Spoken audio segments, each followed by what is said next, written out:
오늘 함께 은혜를 나눌 말씀 보겠습니다. 사도행전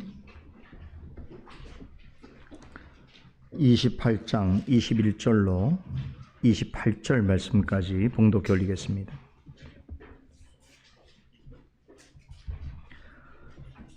저희가 가로되 우리가 유대에서 내게 대한 편지도 받은 일이 없고 또 형제 중 누가 와서 내게 대하여 좋지 못한 것을 고하든지 이야기한 일도 없느니라. 이에 우리가 너의 사상이 어떠한가 듣고자 하노니 이 파에 대하여는 어디서든지 반대를 받는 줄 우리가 알미라 하더라. 저희가 일자를 정하고 그의 우고하는 집에 많이 오니 바울이 아침부터 저녁까지 강론하여 하나님 나라를 증거하고 모세의 율법과 선자의 말을 가지고 예수의 일로 권하더라. 그 말을 믿는 사람도 있고 믿지 아니하는 사람도 있어 서로 맞지 아니하여 흩어질 때에 바울이 한 말로 일러 가로되 성령이 선지자 이사야로 너희 조상들에게 말씀하신 것이 옳도다. 일렀으되 이 백성에게 가서 말하기를 너희가 듣기는 들어도 도무지 깨닫지 못하며 보기는 보아도 도무지 알지 못하는도다. 이 백성들의 마음이 완악하여져서 그 귀로는 둔하게 듣고 그 눈을 감았으니 이는 눈으로 보고 귀로 듣고 마음으로 깨달아 돌아와 나의 고침을 받을까 함이라 하였으니 그런즉 하나님의 이 구원을 이방인에게로 보내신 줄 알라. 저희는 또한 들으리라 하더라. 아멘. 오늘은 사도행전 강해 120번째 시간으로 오늘 강설을 포함해서 사도행전 강설이 2번 남았습니다. 횟수로 2년 넘게 전해드린 강해를 마무리해야 할 시점이 이제 코앞에 다가왔습니다. 2회 전에 코로나 사태가 한창일 때에 시작을 해서 2024년 새봄을 기다리는 시점까지 진행되어 온 사도행전의 끝이 어떻게 되는지 또 어떤 메시지와 교훈으로 마무리되는지를 모두가 주의 깊게 살펴보도록 하십시다.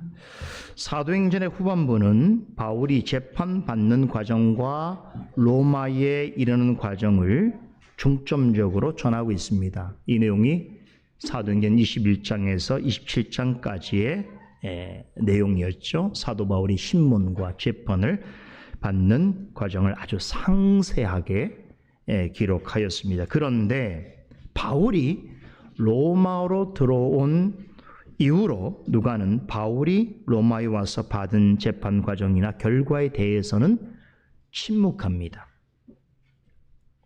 대신에 바울이 가택연금 상황에서 복음을 증거한 이야기를 중점적으로 전합니다.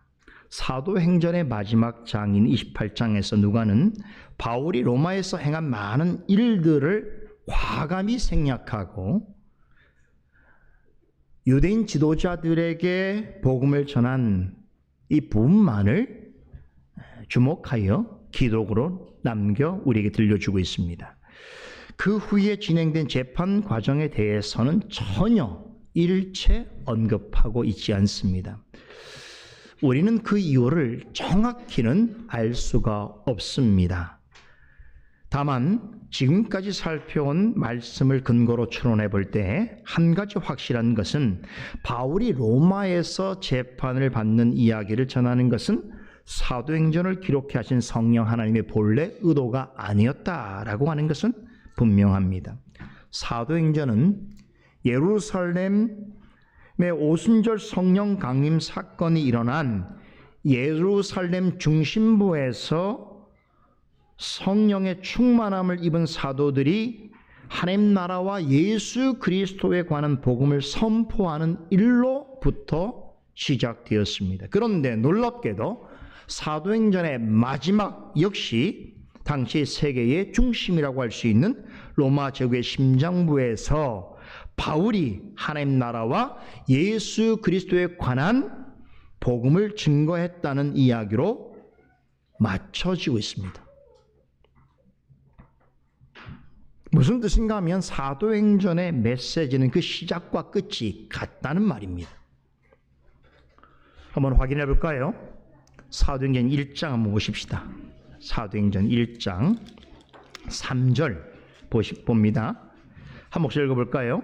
해 받으신 후에 또한 저희에게 확실한 많은 증거로 친히 사심을 나타내사 40일 동안 저희에게 보이시며 하나님 나라의 일을 말씀하시느니라. 누가는 부활하신 예수님께서 하늘에 오르시기 전까지 40일 동안 사도들에게 가르친 이야기를 하죠. 그것은 다름 아닌 하나님 나라에 관한 일이었다고 합니다. 그래서 사도행전은 사도들이 오순절 성령 강림 후에 예루살렘에 머물면서 예수님이 가르치신 하나님 나라와 부활하시고 승천하신 예수 그리스도에 관한 복음을 전하는 내용으로 시작됩니다. 그런데 사도행전의 마지막도 이와 동일한 내용으로 마무리되고 있습니다. 자, 사도행전 28장 31절 맨 마지막 구절 한번 더 볼까요? 자, 이 말씀도 함께 읽어보겠습니다. 28장 31절 담대히 하나님 나라를 전파하며 주 예수 그리스도께 관한 것을 가르치되 그만한 사람이 없었더라 라는 말씀이죠. 사도행전의 마지막 이야기는 바울이 로마에서 하나님 나라와 주 예수 그리스도를 담대히 선포하는 이야기로 끝납니다. 어떻습니까? 이렇게 사도행전의 시작과 끝은 사실상 같은 이야기로 연결되어 있습니다. 이런 문학적인 기법을 가리켜서 인크루지오라고 합니다. 우리말로는 수미상관법이라고 번역 가능합니다. 문단의 시작과 끝에 같은 단어나 어휘를 사용함으로써 자기가 강조하고자 하는 주제를 돋보이게 하는 문학적 기법입니다. 자, 이 점을 근거로 우리는 사도행전의 전체 내용을 아우르는 주제를 두 마디로 요약해 볼 수 있겠습니다. 바로 하나님 나라와 예수 그리스도입니다. 자, 이것은 제가 하는 말이 아니에요.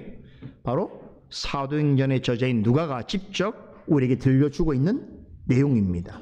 하나님 나라와 예수 그리스도는 사도행전에서만 강조되는 주제가 아닙니다. 사도행전의 전편이라고 할 수 있는 누가복음의 중심 주제이기도 합니다. 이것을 어떻게 할 수 있는가 하면 사도행전 1장 1절로 3절은 누가가 앞서 기록했던 누가복음의 전체 내용을 간략하게 요약하고 있는 것인데, 여기서 누가는 누가복음 예수님께서 가르치시기 시작하신 이후로 승천하신 날까지의 일을 기록한 것이라고 전하면서 특별히 고난받으시고 부활하신 후에 하늘에 오르시기까지 40일 동안 제자들과 함께 지내시면 동안에 가르치신 내용을 중점적으로 기록하였다라고 소개합니다. 그 내용이 바로 예수님께서 가르치신 하나님 나라에 관한 일입니다. 이 내용을 받아서 사도행전의 처음 이야기는 제자들이 예수님께서 가르치신 하나님 나라에 대한 질문으로 시작됩니다. 여러분 잘 아시는 대로 사도행전 1장 6절에 그들이 모였을 때에 예수께 여짜오 이르되 주께서 이스라엘 나라를 회복하심이 이때이니까 라고 묻습니다. 여기서 말하는 이스라엘 나라는 그들이 생각하는 하나님의 나라입니다. 하나님 나라가 언제 회복할 것입니까? 라고 그들이 물을 때에 예수님께서 뭐라고 답변하셨죠? 그 유명한 말씀 아시죠?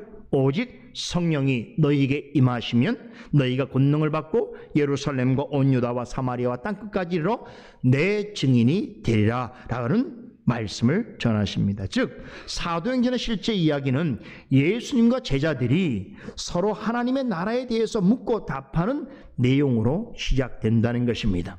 누가는 예수 그리스도와 하나님 나라는 누가복음에서부터 강조되어 온 중요한 주제라고 하는 점을 강조하는데, 이것이 사도행전에서도 시작과 끝을 장식하고 있습니다.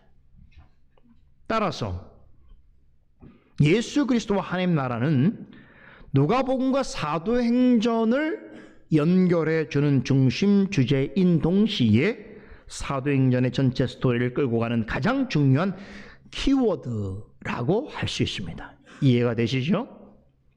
자, 이제 사도행전을 마무리해야 될 시점이기 때문에 여러분들 이런 것을 잘 아셔야 돼요. 자, 지금까지 사도행전을 2년 넘게 우리가 공부해 왔는데 누군가가 사도행전에 대해서 묻는다고 한다면 적어도 다른 건 몰라도 사도행전에서 말하고 있는 중심 주제가 무엇인지 정도는 이야기할 수 있어야 하겠지요. 사도행전은 예수 그리스도가 가르쳐 주신 하나님 나라에 관한 일을 전하는 성경이다라고 하는 부분을 꼭 기억하시기 바랍니다. 이 하나님 나라의 본질이 어디에서 시작이 되었는가? 하나님 나라에 가는 모든 구상과 그 시작이 어떻게 어떤 경로로 시작이 되었는가를 살펴보는 것이 다음 제가 전해드릴 성경 내용입니다. 사도행전의 시작과 끝을 아우르는 이 주제에 관해서는 그래서 제가 다음 주 마지막 사도행전 강설 시간에 사도행전 전체 내용을 정리하면서 이 주제에 대해서 별도로 말씀 전해드리면서 사도행전 강설을 마무리하려고 합니다. 아무튼 사도행전 28장에서 누가가 로마에서 바울이 재판받는 과정이나 결과를 언급하지 않은 것은 성령 하나님의 의도였다라고 하는 말씀을 전해드리다가 제가 다음 주 강설 내용까지 맛보기로 미리 알려드리게 되었는데, 지난주까지 누가는 우리에게 들려주고자 했던 내용은 로마에 바울이 들어온 후에 어떠한 상황에서도 굴하지 아니하고 최선을 다해서 복음을 전하려 했다는 것이지요. 말씀드린 대로 바울은 로마에 도착한 이후에 2년 동안 가택 연금된 상태에 있었습니다. 그런데 그는 조금 더 실망하거나 좌절하지 않았습니다. 도리어 집안에서만큼은 자유롭게 지낼 수 있다라고 하는 점을 최대한 활용해서 사람들에게 복음을 전하는 기회로 삼았습니다. 누가는 그 기간 동안 바울이 만나본 많은 사람들의 이야기는 기록하지 않습니다. 많은 사례들 중에서 로마에 거주하는 유대인 지도자들에게 복음을 전한 일 하나만을 집중적으로 들려주고 있습니다. 왜 그런 줄 아세요? 여러분, 이 일, 지금 로마에 있는 유대인 지도자들에게 복음을 전한 것은 단일 사건이지만 그가 로마에서 복음을 전하는 이유와 목적을 가장 정확하게 사실적으로 드러낼 수 있는 예가 되기 때문에 그렇습니다. 지난주에 우리가 28장 20절 내용까지 살펴보았는데요. 우리는 그 내용을 통해서 바울이 쇠사슬에 매인 몸으로 로마에 들어가야 했던 이유를 알게 되었습니다. 그것을 한마디로 바울은 뭐로 표현했습니까? 이스라엘의 소망 때문이다 라고 했습니다. 여기에는 두 가지 상징적인 의미가 있다고 말씀을 드렸지요. 우선 바울이 사슬에 묶인 죄수의 신분이었다는 것은 하나님 앞에서 죄와 비참 가운데 있는 모든 인간의 실상을 적나라하게 나타내는 것입니다. 아담이 불순종하여 타락한 이후로 모든 사람은 영적으로 하나님과 단절된 상태에 있게 되었고 그로 인해 죄와 비참을 경험할 수밖에 없게 되었습니다. 다시 말해 스스로는 영원한 생명과 구원을 얻을 수 없는 영적으로 죽은 자였던 것이지요. 그런 인생에 살아갈 수 있는 유일한 길은 오직 예수 그리스도밖에 없습니다. 유일한 위로여 참된 소망이 되시는 예수님을 구주로 영접하고 마음으로 믿고 입으로 시인하는 자는 구원을 얻을 수 있습니다. 이런 일을 위하여 예수님께서 십자가에서 우리와 함께 죽으셨고 우리와 함께 살아나셨습니다. 그래서 무엇보다도 예수님이 죽음에서 부활하셨다는 것은 죄와 비참 가운데 죽어가는 자들에게 있어서는 너무나 크고 기쁜 위로가 아닐 수 없는 것입니다. 그리스도의 부활은 그리스도 안에 있는 죄인들이 그리스도와 함께 살아날 수 있다라고 하는 것을 분명하게 알려주는 희소식입니다. 그리스도의 십자가 죽음과 부활로 말미암아 죄와 사망의 사슬에 매여있던 우리는 자유하게 되었습니다. 영생하는 기쁨을 누리게 되었습니다. 바울은 이 사실을 생생하게 증거하기 위해 쇠사슬에 매인 몸으로 로마로 들어오게 되었던 것입니다. 죄로 말미암아 영원한 심판을 받을 수밖에 없는 죄인이 예수 그리스도로 인해서 영원한 생명을 얻게 되었다는 이 구원의 복음을 전하기 위해서, 다시 말해 오직 예수 그리스도만이 죄인을 구원하시는 유일한 소망이 되신다는 것을 증거하기 위해 그로 하여금 세슬에 묶인 몸으로 그리스도의 복음을 전하게 하셨습니다. 바울은 이 상황을 20절에서 이스라엘의 소망을 인하여 내가 이 쇠사슬에 매인 바 되었노라 라고 하는 말로 압축해서 표현했습니다. 여기에는 참 이만큼 중요한 영적 의미가 내포되어 있습니다. 이어지는 본문은 바울이 언급한 이스라엘의 소망이라고 하는 말이 구체적으로 어떤 복음을 의미하는지를 좀 더 자세하게 설명하고 있습니다. 자, 이 내용을 살펴보기 전에 한 가지 궁금증을 해결할 것이 있습니다. 누가의 설명에 따르면 바울이 로마에 와서 복음을 전하기 전에 이미 그곳에 그리스도를 믿는 성도들과 교회들이 있었다는 것입니다. 그렇다면 바울이 일찍이 로마에 간 적이 없는데 어떻게 그곳에 믿는 자들과 교회들이 있게 되었을까 하는 것이죠. 우리 지난주에 성도님들이 궁금해하셨는데요. 우리 자녀들도 궁금해할 것 같아서 오늘 말씀을 전합니다. 바울이 이전에 로마 교회의 성도들에게 로마서라고 하는 서신을 써 보낸 적이 있지요. 또 바울이 로마로 들어갈 때에 로마 교회의 성도들이 나와서 그를 마중했던 일도 있습니다. 이것이 의미하는 바가 무엇입니까? 바울이 로마로 들어가기 전에 이미 로마에서는 믿는 자들이 있었다는 것을 말해주고 있습니다. 로마에 언제 누가 최초로 복음을 전했는가에 대해서는 역사적으로 분명한 기록이 없습니다. 그러나 로마 캐톨릭은 그들이 초대 교황으로 떠받들고 있는 베드로에 의해서 로마 교회가 생겨난 것이다라고 주장하고 있습니다. 하지만 베드로나 바울은 로마에 최초로 복음을 전한 선교사가 아닙니다. 로마 교회의 기원에 관해서는 아직 학문적으로 확실한 그 기원에 관한 기록이 남아있지 않습니다. 다만 사도행전에서는 바울이 방문하기 전에 어떻게 로마에 복음이 전해졌으며 또 믿는 자들이 거주하게 되었는지에 대하여 추정할 수 있는 중요한 기록이 남아있습니다. 사도행전 2장에 보면 오순절을 맞아서 천하 각지에 흩어져 있던 유대인들이 예루살렘을 찾아오게 되지요. 그들 중에 많은 사람들이 성령의 강림의 역사를 경험하는 이야기가 나옵니다. 이때 성령의 강력한 임재를 경험한 이들이 각자 방언으로 복음을 전하게 되어지는데 사도행전 2장 10절을 보게 되면 이들 가운데 누가 있었냐면 로마로부터 온 나그네 곧 유대인과 유대교에 들어온 사람들이 있었다라고 전합니다. 이들 중에 일부는 성령의 임재를 경험하였을 뿐만 아니라 이후에 증거된 베드로와 요한의 설교도 듣게 되었을 것입니다.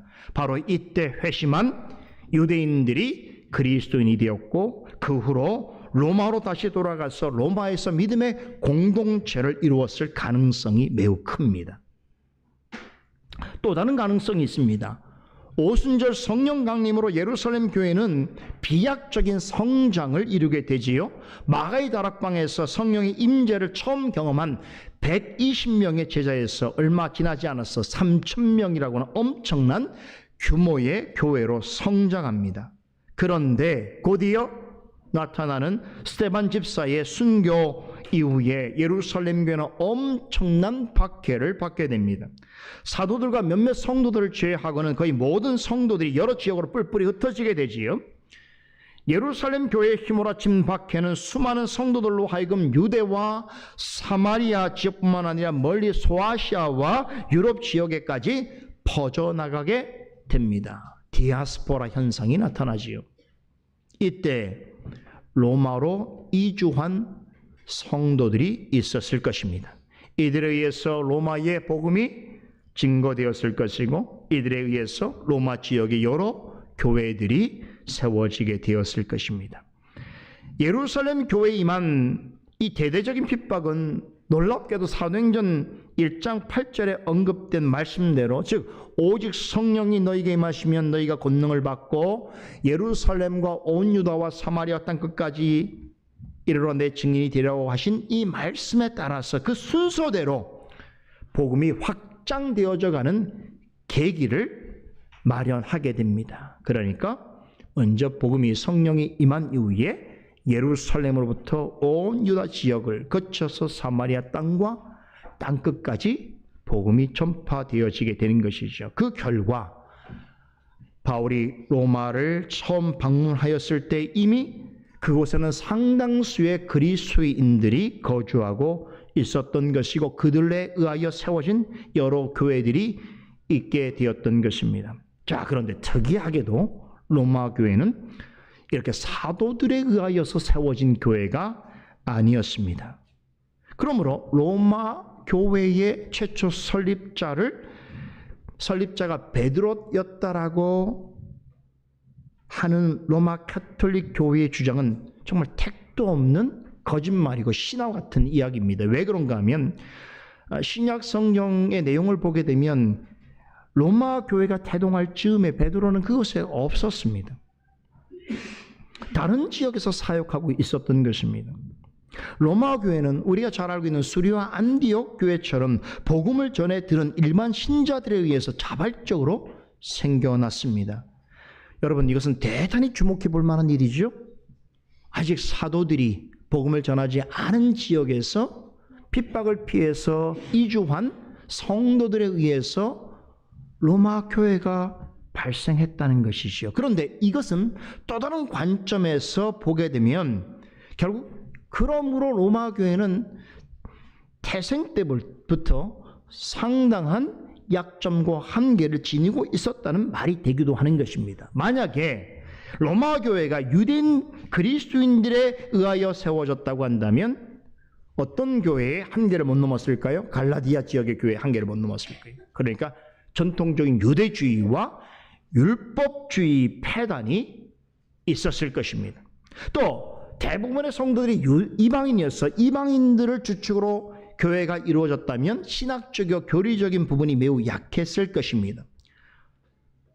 로마 교회는 당시 세계를 제패한 도시의 중심에 세워진 교회라고 하는 상징적인 의미를 가지고 있었지만 내용과 실력 면에 있어서는 세계 교회를 견인해 갈 정도의 교회로 서지 못한 상태에 있었습니다. 여러 가지 많은 불순물들이 있었고 신학적이고 교리적인 면에서 분명한 한계가 있었습니다. 한마디로 복음이 견고하게 서지 못한 교회 상황 가운데 있었습니다. 그러기에 바울은 어떻게든 로마에 가고자 했던 것입니다. 그런 심정을 로마서 1장 15절에 이렇게 밝힙니다. 그러므로 나는 할 수 있는 대로 로마에 있는 너희에게도 복음을 전하기를 원하노라 라고 했습니다. 바울이 로마에 진정코 가고자 했던 이유는 그곳에 믿는 자들이 없었거나 교회가 세워지지 않았기 때문이 아닙니다. 바울이 가고자 했던 이유는 우선적으로 로마에 있는 성도들에게 복음을 전하기 위해서였다라고 합니다. 이 말은 그들이 익히 복음을 전해 들었지만 제대로 알지 못하고 있었다는 것을 반증해 주고 있는 말인 것이지요. 로마서 15장에 바울은 다시금 자신이 왜 로마를 그토록 방문하고자 하는지에 관한 이유를 재차 설명하는데 15장 20절에 이르기를 또 내가 그리스도의 이름을 부르는 곳에는 복음을 전하지 않기를 힘썼느니 이는 남의 터 위에 건축하지 아니하려 함이다 라고 고백했습니다. 이 말은 여러분 바울이 복음을 전하는 데 있어서 자신이 정한 아주 중요한 한 가지 원칙을 설명해 주고 있는데 무엇입니까? 누군가에 의해서 이미 복음이 잘 전파되었거나 또 그로 인해서 교회가 견고하게 서 있는 곳에는 내가 구태여 가지 않겠노라고 말한 것입니다. 그보다는 아직 복음이 전달되지 않은 미전도 지역이나 복음이 전달되었어도 교회가 미약한 곳을 우선적으로 복음 전도의 1순위로 두었던 것입니다. 바울이 볼 때에 로마 교회가 그런 교회였던 것이지요. 여러분, 엄청나게 역사적으로 중요한 그런 상황 속에 세워진 교회지요. 다시 말하면 세계의 심장부라고 하는 로마에 세워진 교회잖아요. 또 이 교회는 복음이 전해진 지가 꽤 오래되었습니다. 또 거기에는 그리스도인들이 꽤 많았습니다. 그럼에도 불구하고 여러 가지 면에서 한계와 또 부족함이 많았습니다. 복음을 전해 들었지만 여전히 참된 복음과 거짓 복음을 잘 분별하지 못하고 있었고, 또 그리스도의 복음이 모든 믿는 자들에게 구원을 주시는 하나님 능력이 된다라고 하는 이 사실을 제대로 파악하지 못하고 있었습니다. 그래서 사도 바울이, 여러분, 기독교 역사상 가장 교리적이고 신학적이라고 하는 로마서라고 하는 책을 써서 로마 교회를 위해서 보내게 되었던 것입니다. 로마 교회가 그 표준이 되기를 바랬던 것이죠. 왜 그렇습니까? 로마 교회가 표준이 되어지면 로마 교회를 통하여 로마 제국이 만들어 놓은 그 길을 통하여 전파되어질 복음이 이 표준 위에 서게 되기 때문인 것이죠. 그런 장점이 로마 교회는 있었습니다.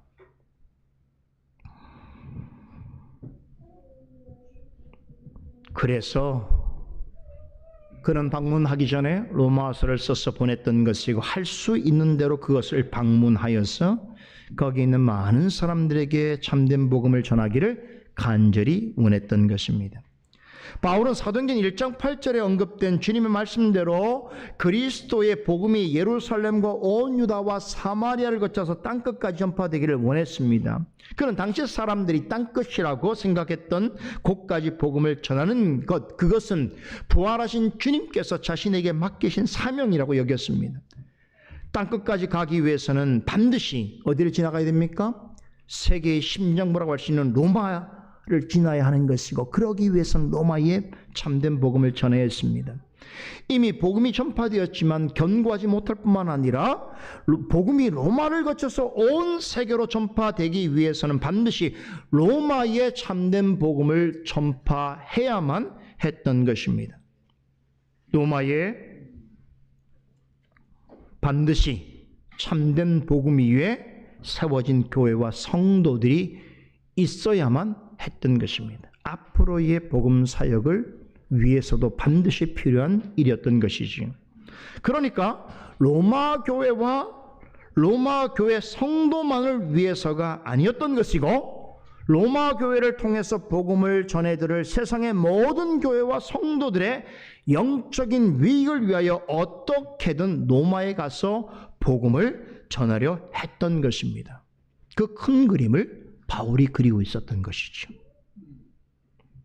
일찍이 바울은 3차 전도 여행을 마치고 로마를 향하여 가는 길에 마지막으로 예루살렘으로 올라가게 되는데, 그때 이런 고백을 했지요.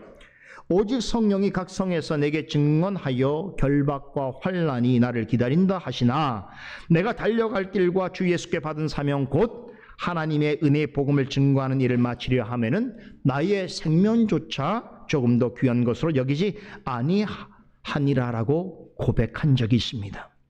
그 고백대로 바울은 로마로 갈 때에 쇠사슬에 묶인 죄수의 몸으로 들어가게 되었습니다. 그 말씀이 그대로 이루어졌죠. 결박과 환난 가운데 어떤 결박과 환난이 있을지라도 나에게 주신 주 예수께 받은 사명 곧 하나님의 은혜의 복음을 증거하는 일을 마치기까지는 내가 생명조차 깨지 않고 그 일을 감당해 가겠다라는 고백대로 로마에 들어갈 때에 쇠사슬에 묶인 채 들어가게 되었습니다. 하지만 말씀드린 것처럼 그것을 조금 더 부끄러워하지 않았습니다. 자신을 만나러 온 로마의 유대인 지도자들을 향해서 내가 이 사슬에 매인 것은 이스라엘의 소망인 예수 그리스도와 그분의 복음 때문이라고 도리어 담대하게 전했습니다.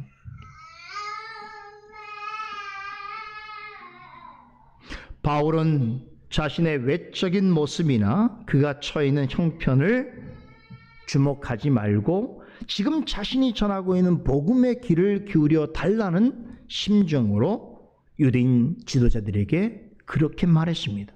본문 21절에서 22절은 바울의 말을 전해들은 유대인 지도자들의 반응을 전해주고 있습니다.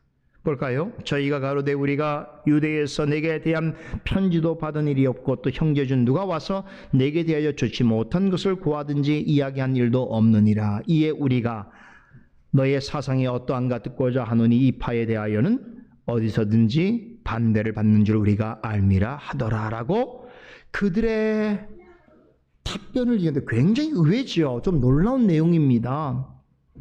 보세요. 이들이 뭐라고 말합니까? 유대로부터 바울에 대하여 들은 바가 없다. 이 말은 뭐냐면 유대에서 공식적인 서한, 당신에 대한 공식 서한을 우리에게 보내준 적이 없고 또 로마에 있는 여러 유대인들 중에서 바울에 대해서 좋지 못한 이야기를 하는 것을 우리가 아직 들어보지 못했노라고 말합니다. 이 말은 로마에 있는 유대인들이 바울에 대하여 전혀 몰랐거나 바울이 어떤 사람인지에 대해서 알지 못했거나 또 바울에 대하여 관심을 가진 사람이 아무도 없었다는 뜻이 아니겠지요.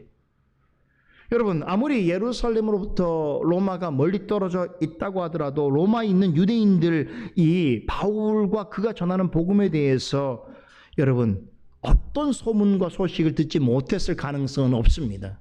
그렇죠?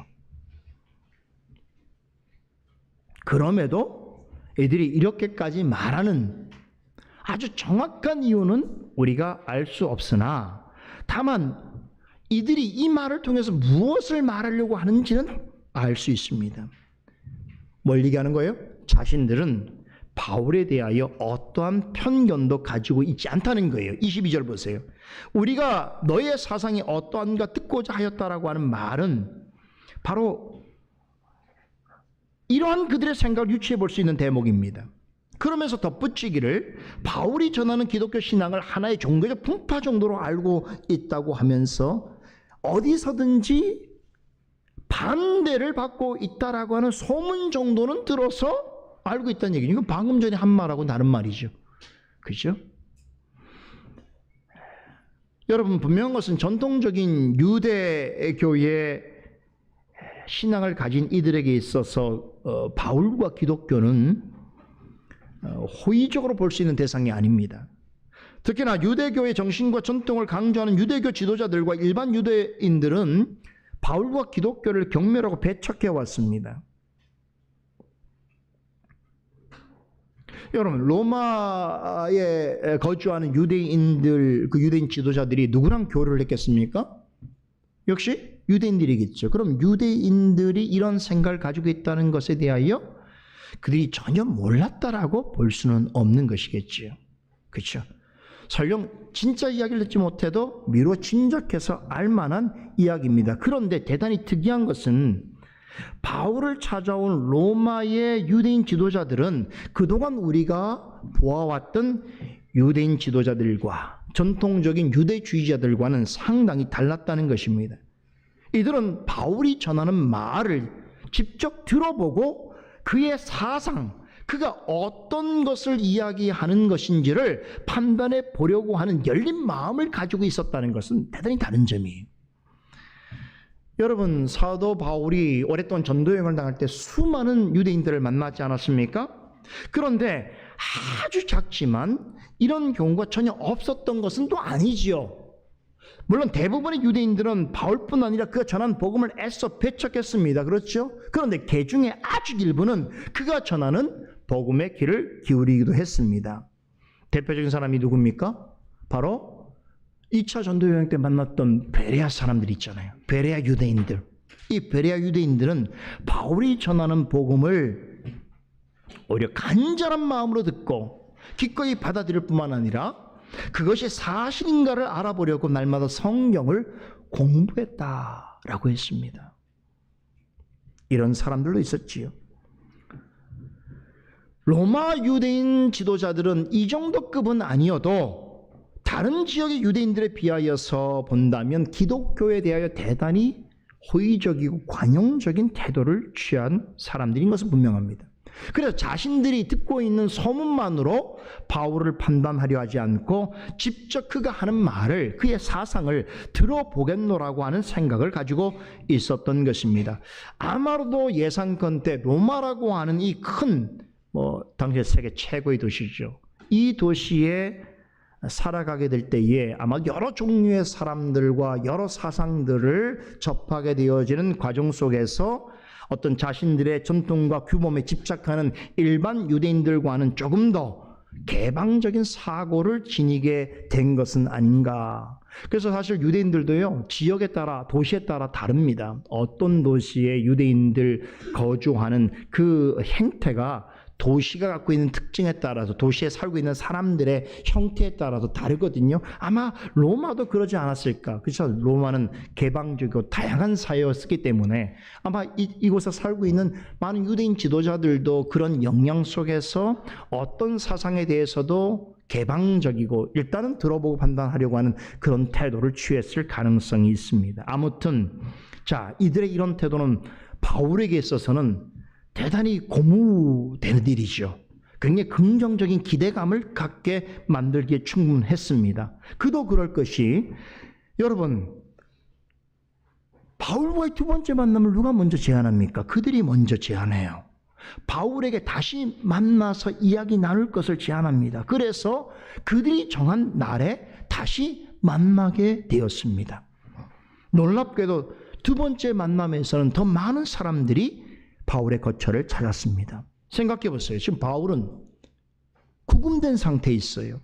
밖으로 나갈 수 없거니와 자신을 24시간 감시하는 로마 병사가 곁에 있습니다. 그는 신분상으로는 여전히 로마의 죄수입니다. 이런 점을 생각할 때에 유대인 지도자들이 더 많은 사람들을 데리고 다시 바울을 찾았다는 것은 실로 놀라운 일이 아닐 수 없습니다. 그렇죠. 만약에 자칫 잘못하면 자신들의 이런 행동이 로마 정부의 심기를 건드리는 일이 될 수도 있을 수 있고, 또 자신들이 모여있는 로마의 유대인 공동체에 분열을 가져오게 되어지는 명분이 될 수도 있는 그런 상황이지요. 그럼에도 이들은 먼저 바울과의 만남을 제안하고 또 스스로 날을 정해서 바울의 거처에 더 많은 사람들이 모이게 된 것입니다. 이 말인즉슨, 자, 이들의 생각에 이런 여러 가지 생각할 것이 많음에도 불구하고 자신들이 그렇게 할 만한 충분한 가치가 있는 일이라고 판단했다는 뜻이지요. 그렇죠. 자, 이 부분에 대해서는 오늘 성경 본문이 자세하게 언급하고 있지 않습니다만, 그동안 사도행전을 주의 깊게 살펴본 사람이라고 하면 본문의 행간과 여백의 의미를 어느 정도 추론해 볼 수 있습니다. 유대인 지도자들은 바울과의 첫 만남에서 상당한 충격과 도전을 받았음이 분명합니다. 왜 그런지를 제가 설명해 드릴게요. 동족 유대인으로부터 그토록 오랫동안 매우 부당하고 불의하며 혹독하고 잔인한 대접을 받아왔음에도 조금도 불평하거나 원망하지 않을 뿐만 아니라 사슬에 묶인 죄수의 몸으로 있으면서도 전혀 그것에 개의치 아니하고 시종 정직하고 진실하고 선하고 겸손하게 어떤 선을 행하기 위해서 애쓰는 바울의 일관된 진술 그리고 의연한 그의 태도에 대해서 상당히 놀랐던 것이 분명합니다. 도대체 저가 가진 신앙이 어떠하길래, 저가 전하고자 하는 복음이 무엇이길래 그것을 위해서 온갖 조롱과 고초를 마다하지 않으며 고난받기를 두려워하지 않는가? 대체 어떤 신앙적인 믿음과 지식과 확신이 있길래 저토록 의연할 수 있단 말인가? 바로 이 점이 바울을 다시 만나고 싶은 갈망을 갖게 한 것이고, 먼저 그들이 스스로 약속의 날짜를 잡게 되었던 실질적인 이유였을 것입니다. 충분히 추론 가능한 내용이죠. 여기서 우리가 생각해 볼 수 있는 교훈이 있습니다. 여러분, 누군가에게 복음을 전하기 원하십니까? 또 누군가를 교회로 오고 싶은 마음이 있습니까? 그렇다면 먼저 여러분 자신이 매력적인 그리스도인이 되어야 합니다. 말이나 생각이나 행동에서 믿지 않는 사람들에게서는 볼 수 없는 뭔가 새롭고 가치 있고 신뢰할 만하고 존중하고 배우고 함께 하고 싶은 무언가가 있는 그리스도인다운 매력을 지니고 있어야 한다는 말이지요. 믿지 않는 사람들과 같은 수준에 있거나 그보다 못하다고 한다면 여러분 복음을 전할 수가 없습니다. 그럼에도 불구하고 막 전하려고 하면 상대방으로부터 어떤 핀잔을 듣게 될까요? 너나 잘하세요. 당신이나 잘 믿어요. 이런 말을 속으로 하게 되는 거예요. 평소에 아무런 존중을 느낄 수가 없고 어떤 불우한 것이 없는 사람이 나한테 와서 그렇죠? 이것이 귀하다고 얘기하면 그걸 믿겠냔 말이에요.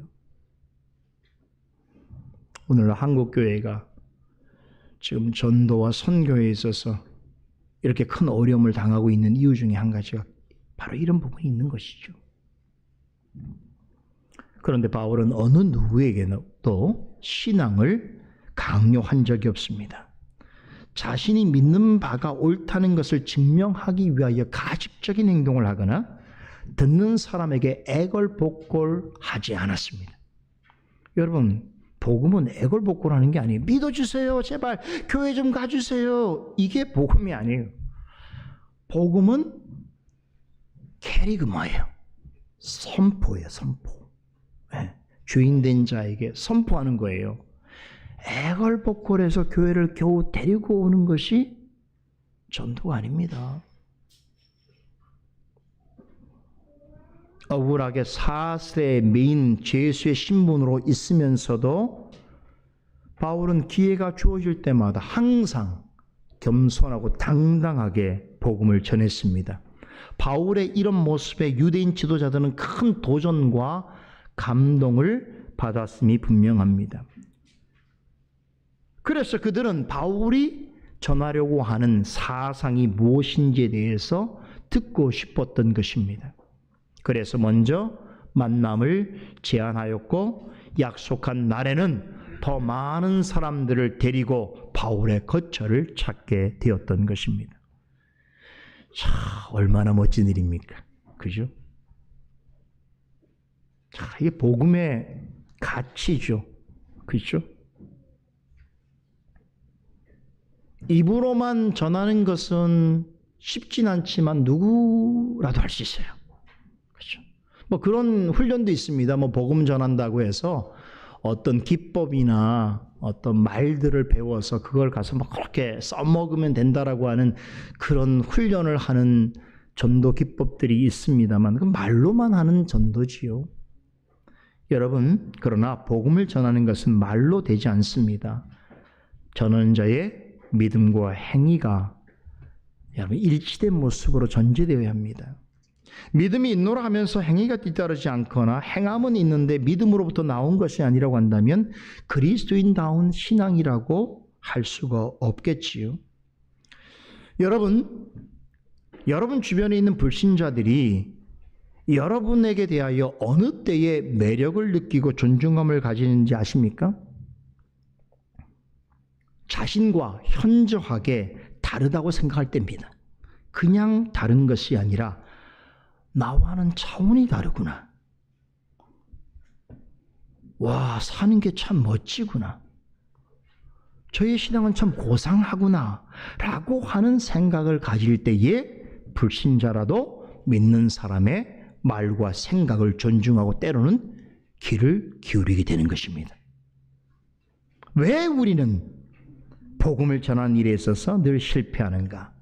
왜 우리 스스로 자신감이 없고 힘들어하는가? 무엇이 우리를 불신자들 앞에서 위축하게 하고 두렵게 만드는가? 오랜 세월 신앙을 가지고 있다지만 누구에게도 선한 영향을 끼치지 못하고 가까운 사람에게도 존중받지 못하는가? 그 이유는 도대체 무엇인가? 오늘 말씀 속에 답이 있습니다. 말씀과 함께 곰곰이 생각해 보시기 바랍니다. 이번 한 주 동안 오늘 말씀을 기억하면서 바울과 같은 매력적인 그리스도인이 되기 위하여 내게 필요한 것, 주님께 간구해야 할 것, 내가 변화되어야 할 것이 무엇인가를 깊이 묵상해보는 한 주가 되시기를 바랍니다. 이제 드디어 약속의 날이 되었습니다. 바울의 거처에 지난번보다 많은 사람들이 모여들었습니다. 그들은 사슬에 묶인 죄수의 신분이 있는 사람의 이야기를 듣기 위해서 기꺼이 그가 구금되어 있는 집으로 찾아왔습니다. 야, 바울로서는요, 가만히 있는 상태에서 복음을 전할 수 있는 최적의 환경이 만들어지게 된 거예요. 기가 막히죠. 그죠? 여러분, 그럴 때 어떤 마음으로 복음을 전하겠습니까? 힘써서. 그렇잖아요. 내가 나가서 복음을 전해야 되는 상황인데 지금 자신이 거처에 많은 사람들이 몰려와서 더군다나 마음의 문을 열고 들어보려고 하니 이런 환경이 되었으니 여러분 어떻게 복음을 기쁜 마음으로 전하지 않을 수 있겠습니까? 그래서 복음의 진리에 대해서 강론을 하는데 그 강론이 어떻게 진행됩니까? 종일토록 진행됩니다. 아침부터 저녁까지 계속되었습니다. 시간상으로 보면 대략 8시간 내지 10시간 정도의 긴 강설이 이어졌던 것입니다. 여러분, 이 시간 정도라면 바울이 많은 말씀을 전했겠지요. 그런데 누가는 이날 하루 종일 바울이 전한 강설, 강론의 핵심을 단 2가지 주제로 요약해 주고 있습니다. 그 이유는 뭔지 아세요? 이미 이전에 많은 변론을 통해서 증거한 내용들이잖아요. 그렇죠? 그 내용들을 최종적으로 요약한 것이 뭡니까? 오늘 제가 강설 초반부에 여러분들 말씀드렸던 바로 그 내용이에요. 뭐예요? 하나님의 나라와 예수 그리스도입니다.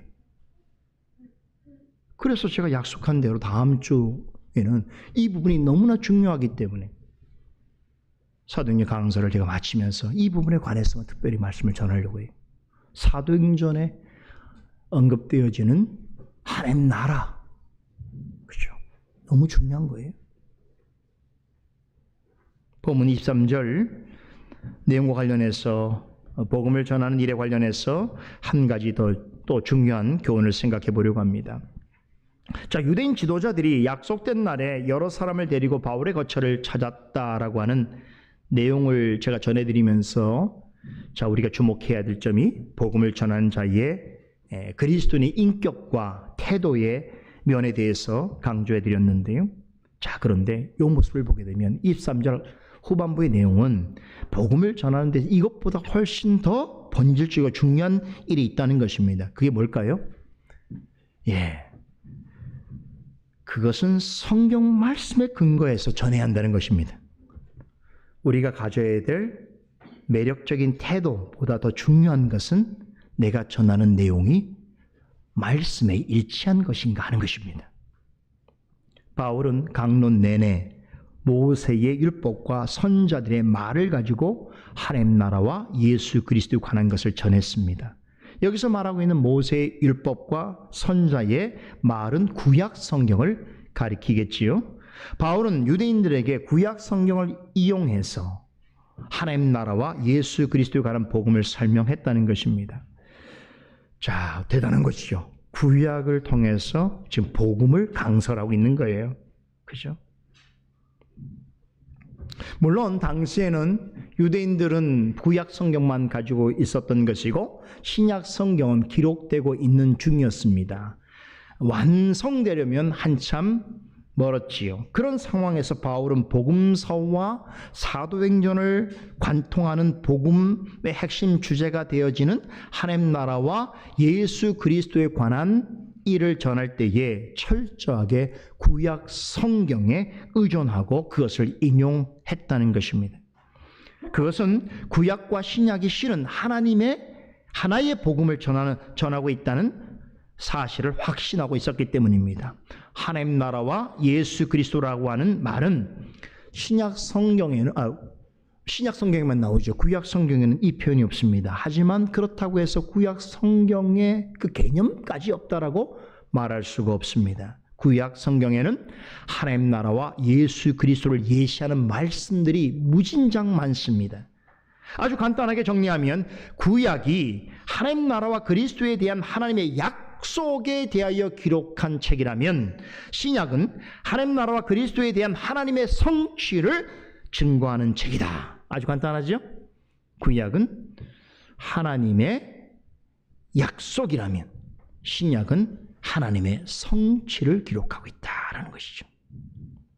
그런 점에서 하나님 나라와 예수 그리스도는 구약, 신구약 성경 전체를 통해서 계시되었다라고 할 수 있습니다.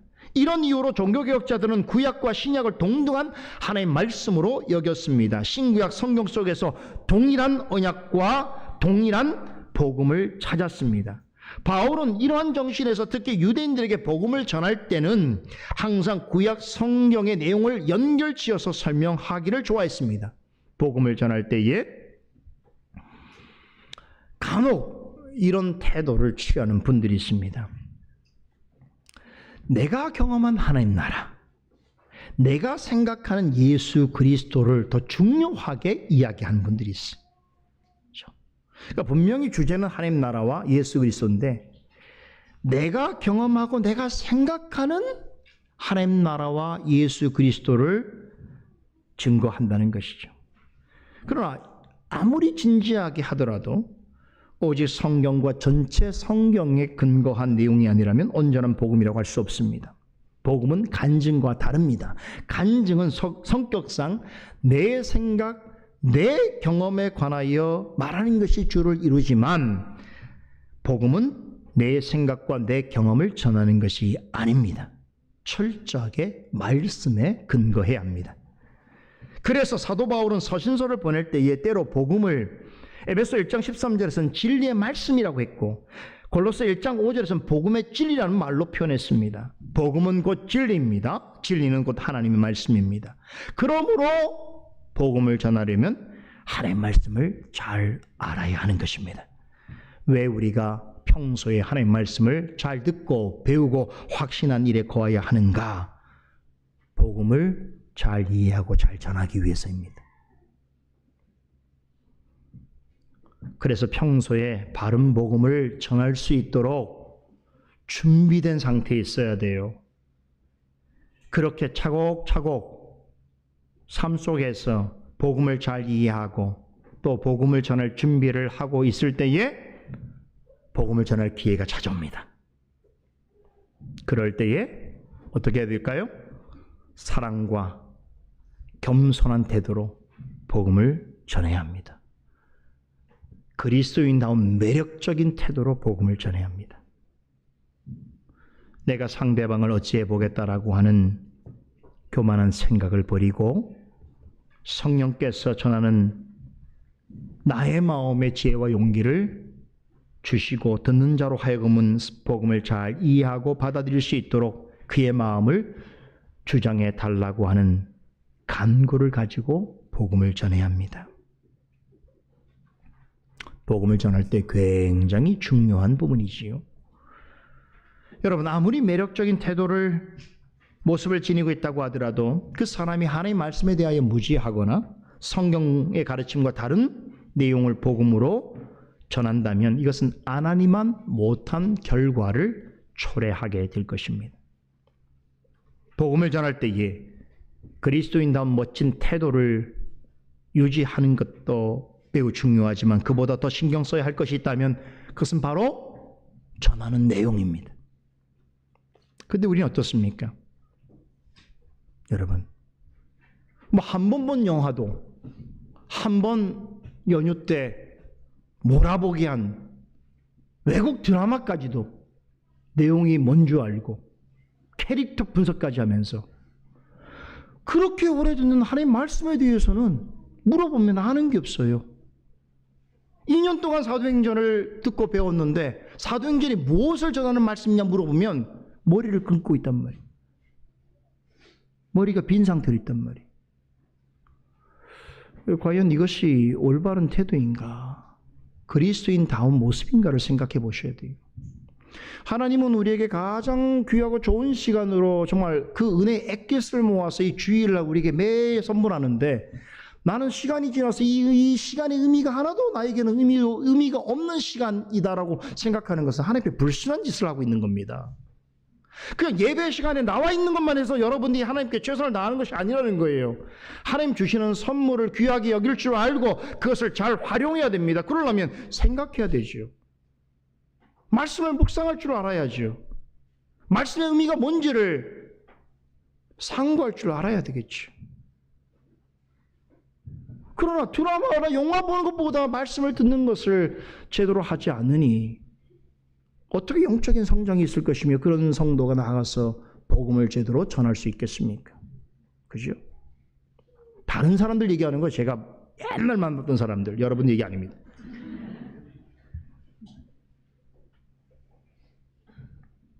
여러분, 부족한 것이 문제가 아니라 부족한데도 채우지 않으려는 것이 문제인 것이요. 그것이 어리석음이고 교만인 것입니다.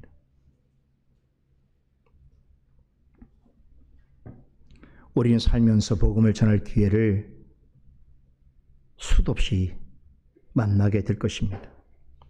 꼭 누군가에게 말로써 복음을 전하지 않는다고 하더라도 그리스도인으로서 내가 적어도 참과 거짓이 무엇인지를 분별할 줄 알고 하나님께서 기뻐하시는 지혜로운 삶을 살아가기 위해서라도 복음을 알아야죠. 복음을 이해해야 되겠죠. 그러려면 하나님의 말씀을 소중히 여기고 잘 듣고 깨달으려고 애를 써야 하겠죠. 이 일이 병행되지 않는 한은 여러분의 IQ가 아무리 높고 아무리 지적인 활동에 있어서 성과가 있더라도 하나님 말씀은 깨닫지 못해요. 그래서 말씀을 듣고 배우는 고 확신하는 일에 힘써야 하는 것입니다. 그런데 만일 우리에게 복음을 전할 기회가 주어진다면 그때 반드시 기억할 일이 있습니다. 참된 복음을 잘 전해야 하겠죠. 그런데 내가 참된 복음을 그리스도인다운 매력을 가지고 그 내용을 바르게 전한다고 해서 모든 사람들이 곧장 기독교 신앙을 받아들일 것이라고 생각하는 것은 오산입니다. 본문 24절로 25절은 바울이 아침부터 저녁까지 전한 강론을 들은 사람 유대인들의 반응을 전해주고 있습니다. 그런데 놀랍게도 두 가지 상반된 반응이 나타났습니다. 바울이 전하는 말을 믿는 사람도 있었지만 믿지 않는 사람들도 있었습니다. 자, 24절에 믿는 사람이 있었다라고 할 때 여기 믿었다라고 하는 말의 원문 내용을 보면 이 믿었다는 게 여러분 지금 바울이 전한 얘기를 듣고 대단한 믿음을 가졌다는 것이 아니라 이제 바울의 말에 설득되기 시작했다는 뜻이에요. 이제 바울이 무슨 말을 하는지를 알게 되었다라고 하는 정도예요. 믿음의 길에 정말 그 초보적 단계에 이제 진입하게 된 것을 이야기하고 있습니다. 그런데 그보다는 아주 강경한 태도로 믿지 않으려고 하는 사람이 더 많았다는 것을 우린 주목해야 됩니다. 이 위대한 주님의 사도가 복음을 직접 전함에도 불구하고 그것을 들으려고 왔던 사람들 모두가 다 복음을 듣고 그리스도를 믿게 된 것이 아니라는 사실을 우린 기억해야 합니다. 자, 우리는 사도행전을 통해서 이런 모습들을 수차례 목격했지요. 이런 일들은 바울이 복음을 전하는 동안 계속해서 반복되었습니다. 바울이 유대인들에게 복음을 전할 때에 순순히 받아들이는 유대인들은 정말 극소수였습니다. 대다수는 강경하게 거부했습니다. 이런 일이 로마에서도 그대로 재현된 것이에요. 여러분, 모두를 만족시키는 복음은 없습니다. 모두를 행복하게 만드는 기독교는 존재하지 않습니다. 여러분, 예수님도 마찬가지예요. 누구에게는 예수면 존재가 모퉁이 돌이 될 수도 있지만 어떤 사람들에게는 걸림돌이 되기도 합니다. 사람들은 그리스도와 복음 앞에서 언제나 둘로 나뉘어집니다. 본문 25절에 서로 맞지 아니하여라고 하는 말이 전하는 의미가 이것입니다. 바울의 강론을 들은 유대인들 사이에 분열이 일어났습니다. 바울의 증거를 듣고 믿기 시작한 사람들하고 또 복음을 의도적으로 거부한 사람들 사이에 의견 충돌이 발생했다는 것입니다. 처음엔 한 마음으로 온 거예요. 네, 바울이라는 사람이 도대체 어떤 사상을 전하는지 우리가 한번 들어보자라고 왔는데 막상 그가 전하는 복음을 듣고 보니까 어떤 사람들은 이해하기 시작했고 받아들이려고 애를 쓴 반면에 어떤 사람들은 아주 강하게 강경하게 그 복음을 반대하고 이제 일어서게 됐다는 것이, 여러분 마태복음 10장에 보면 예수님께서 이 같은 일에 대해서 이와 같이 지적하시는 말씀이 나옵니다. 마태복음 10장 34절로 36절의 말씀인데요. 내가 세상에 화평을 주러 온 줄로 생각지 말라. 화평이 아니요 검을 주러 왔노라.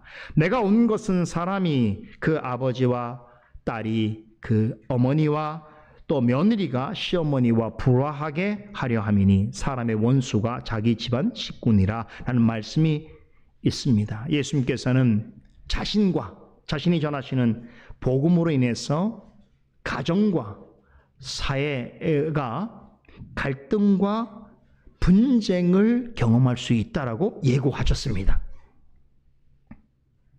여러분, 우리가 사는 세상에서는 어떤 일에 대하여 적당하게 타협을 하고 또 자기 것을 고집하지 않으면 어느 정도의 어떤 평화가 유지되어질 수 있습니다. 하지만 이것은 예수님이 말씀하시는 화평이 아닙니다. 예수님께서 말씀하시는 화평은 세상에서 말하는 양보와 타협을 통해서 얻어지는 것이 아닙니다.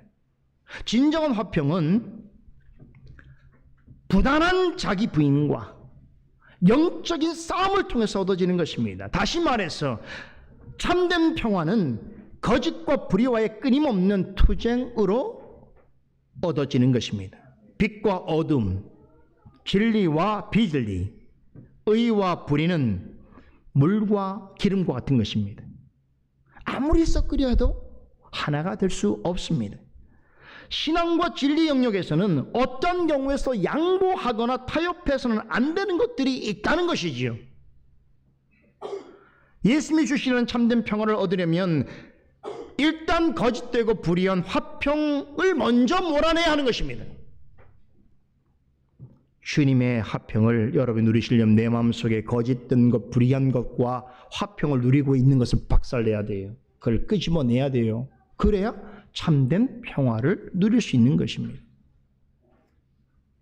그렇기 때문에 참된 복음이 전해지는 곳에서는 거짓되고 불의한 것과는 어떤 형태든지 영적 갈등과 투쟁이 발생하게 되어 있습니다. 예수님은 이러한 영적 현상을 가리켜 내가 화평이 아니라 검을 주러 왔노라. 내가 아버지와 아들과 어머니와 딸과 시어머니와 며느리가 서로 맞서게 하려고 왔다라고 표현하신 것입니다. 오해하면 안 됩니다.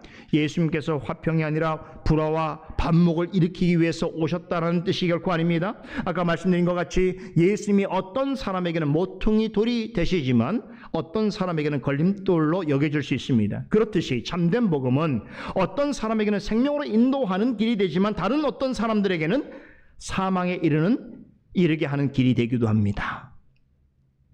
바른 말씀을 들을 때에 어떤 사람들은 마음으로 믿고 받아들이지만 어떤 사람은 도리어 마음이 완악해집니다.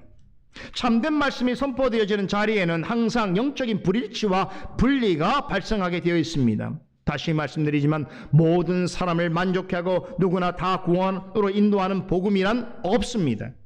오히려 참된 복음은 빛과 어둠과 진리와 비진리와 의와 불의를 나누고 쪼갭니다.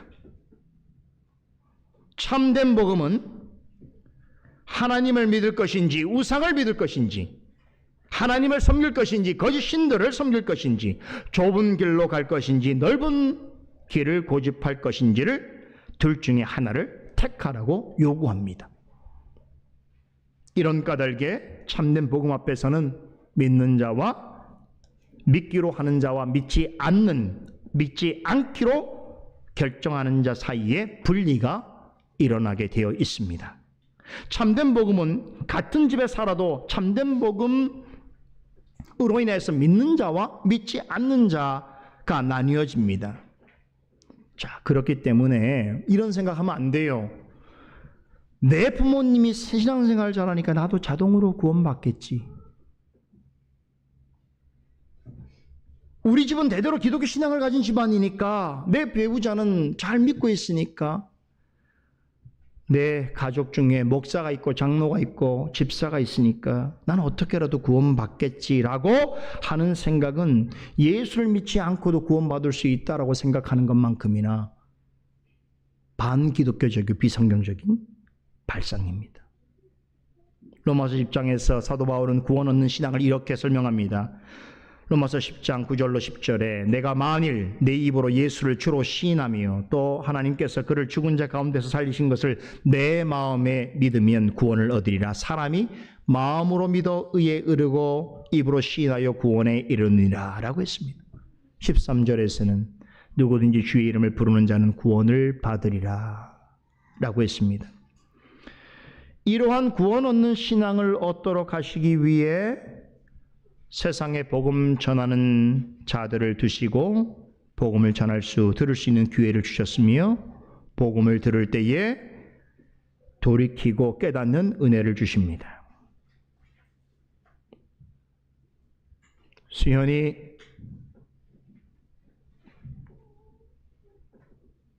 목사님 보세요.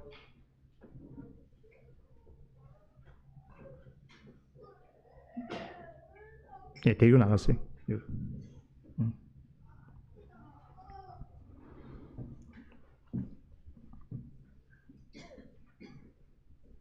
그러나 이와 같은 말씀을 무시하고 복음을 듣지 않고 예수 그리스도를 주님으로 진정코 받아들이지 않는 사람이 있지요. 그런 사람은 어떻게 되겠습니까?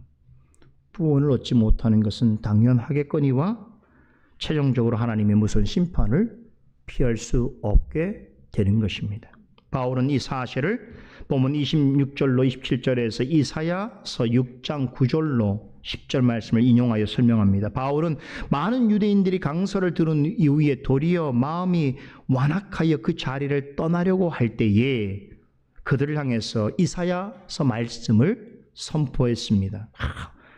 자신의 이야기를 들러왔던 사람들이 막 반대를 해서 지금 일부 사람들이 막 박차고 나가려고 하는데 가지 마시오. 제발 제 얘기를 끝까지 들어주시 이렇게 하지 않고 이사야 선자가 말씀하시기를 다시 얘기하는 거예요. 이사야 선자가 한 말을 증거합니다. 여러분, 바울은 이사야 선자가 한 말씀 역시 성령께서 선자를 통하여서 유대인 조상들에게 증거한 말씀이라고 전하면서 그 얘기는 내가 지금 여러분들에게 전하는 말 역시도 이사야 선지자에게 임하셨던 성령께서 전하는 말씀입니다라고 하는 이야기죠. 그러면서 뭐라고 얘기했습니까?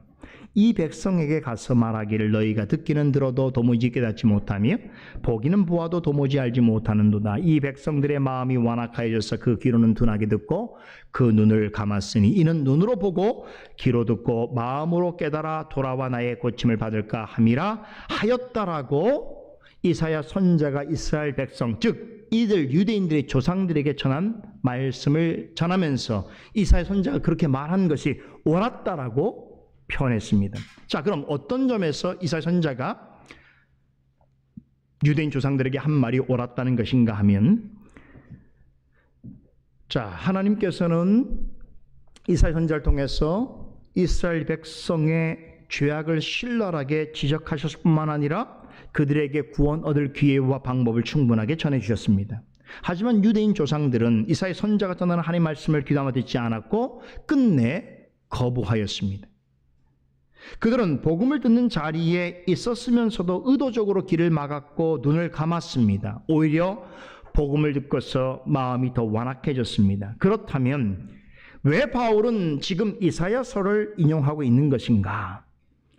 이 뜻 때문에 그렇습니다. 지금 바울의 강론을 아침부터 저녁까지 듣고도 믿지 않으려고 하는 유대인들의 모습이 과거에 그들의 조상들이 이사야 선지자의 저는 하나님의 말씀을 듣고도 믿지 않았던 모습과 똑같다는 것을 지적하고 있는 것입니다. 옛날에 하나님께서 이스라엘 선지자를 통해서 이스라엘 백성들에게 복음을 듣고 깨달을 수 있는 충분한 기회를 주셨던 것처럼 바울은 자신을 통하여서도 로마에 있는 유대인들에게 그와 같은 기회를 하나님께서 주셨다라고 하는 말입니다. 그런데 유대인의 조상들이 하나님의 말씀을 전해 듣고도 하나님을 배반하고 이스라엘을 배척한 것처럼 그런 일이 바울의 강론을 들은 유대인들 사이에서 그대로 발생하였다는 것이죠. 바울의 강론을 듣자 도리어 마음이 완악해진 유대인들은 예수 그리스도를 믿는 것을 거부하고 바울을 비난하면서 자리를 떠나려 했습니다. 하나님의 복음이 세상에 전파되었을 때에 유대인들은 복음을 통해서 구원으로 가장 먼저 초대받은 사람들입니다. 이들은 구원의 복음을 가장 먼저 들을 수 있는 특권을 누렸습니다. 바울 역시 어느 선교지 가든지 언제나 먼저 회당에 찾아가서 유대인들에게 먼저 복음을 전했습니다. 그 덕분에 많은 유대인들은 복음을 어느 민족보다 먼저 들었습니다. 그러나 그들은 오랜 세월 많은 복음을 먼저 전해 들었지만 끝내 거부하였습니다. 그리스도의 어떠하심을 나타내는 많은 표적과 기적을 눈으로 목격하였으면서도 예수님께로 돌아오지 않았습니다. 도리어 복음을 전하는 사도들과 복음의 증인들을 핍박했습니다. 그들은 스스로 복음 받기를 거부했습니다. 구원으로 초대를 받고도 응하지 않을 뿐만 아니라 복음을 가지고 구원으로 초대하는 사람들을 미워하고 박해했습니다. 이런 상황에서 바울은 유대인들이 가지고 있는 중대한 착각을 지적하고 있습니다. 하나님은 유대인들만을 위한 하나님이 아니시라는 것입니다. 유대인들은 여호와만이 하나님이시고 여호와는 우리들만의 하나님이어야 한다라고 주장했습니다. 하나님께서는 구약 시대에 여러 선지자들과 신약 시대에는 바울과 사도들을 통하여 그것은 참으로 잘못된 생각이라고 하는 것을 가르쳐 주셨습니다. 여러분, 바울이 회심하기 전에 어떤 사람이었습니까? 여느 유대인들과 같은 생각을 가졌지요. 그래서 이방인에게 구원의 복음을 전하는 그런 그리스도인들을 미워하고 박해했습니다. 하지만 부활하신 주님을 만난 이후로 비로소 하나님의 구원이 모든 사람을 향하여 열려 있다는 것을 깨닫게 되었습니다. 누구든지 예수를 주로 믿고 그리스도로 시인하는 모든 사람에게 구원을 주시는 것을 알게 되었습니다. 그래서 바울은 이방인에게 복음을 전했던 것입니다. 본문 28절에 그런즉 하나님의 이 구원을 이방인에게로 보내신 줄 알라 저희는 또한 들으리라 하더라고 하는 말씀이 의미하는 바가 이것입니다. 이 말씀은 자, 이제로부터 구원은 오직 유대인들에게만 있게 되어진다는 뜻이 결코 아니지요. 예수님께서는 사도들에게 너희는 가서 모든 민족으로 제자를 삼아 세례를 베풀고 말씀을 가르치라고 명령하셨습니다. 또한 성령이 임하시면 너희가 권능을 받고 예루살렘과 온 유다와 사마리아와 땅끝까지 이르러서 모든 사람에게 내 증인이 되라고 약속하셨습니다. 구약 시대에도 구원 얻을 이방인들에게 복음이 전해졌습니다. 그런데 예수님과 사도들의 시대에 와서 비로소 하나님께서 예수 그리스도를 통해서 이루실 하나님 나라의 큰 그림이 무엇인지가 확실하게 드러나게 되었습니다. 그것은 온 세계 모든 민족에게 복음을 전하여 그 가운데 있는 하나님의 택한 백성을 구원하시는 것입니다. 이 거룩한 목적을 본격적으로 이뤄가시기 위해서 사도 바울을 이방인을 위한 사도로 부르셨습니다. 그리고 수많은 전도자를 통해서 땅끝까지 복음을 전파하게 하셨습니다. 그 결과 오늘 과거에 이방이었던 우리까지 복음이 전달됐고 우리가 하나님의 백성으로 살아갈 수 있게 되었습니다. 그리스도 안에서 성령으로 말미암아 거듭난 모든 사람들로 구성된 주님의 교회들과 하나님 나라가 이 땅에서 더욱 힘있게 전진해 나갈 수 있게 되었습니다. 그래서 하나님 나라의 실체가 역사 속에 핑계할 수 없도록 분명하게 나타나게 되었습니다. 이 하나님 나라에 관한 이야기는 다음 주 마지막 강설 시간에 전해드리겠습니다. 기도하겠습니다. 거룩하신 하나님, 은혜를 감사드립니다. 오늘도 우리에게 허락해 주신 사도행전 본문 말씀을 통해서 많은 것들을 생각하고 또 깨닫게 되었습니다. 하나님께서 무상으로 우리에게 주시는 진리와 지혜의 말씀을 소중히 여기고 듣기를 기뻐하며 깨달으며 또 묵상하는 가운데서 참으로 우리가 마땅히 그리스도인으로 행할 바들이 무엇인 줄 알고 그것을 하나님 앞에 참으로 정직하고 성실하게 행함으로 하나님께 영광 돌리는 우리의 삶이 되게 하여 주시고 그런 길로 끝까지 나아가는 주님의 교회가 되게 하여 주시옵소서. 감사드리며 예수 그리스도 이름으로 기도드리옵나이다. 아멘.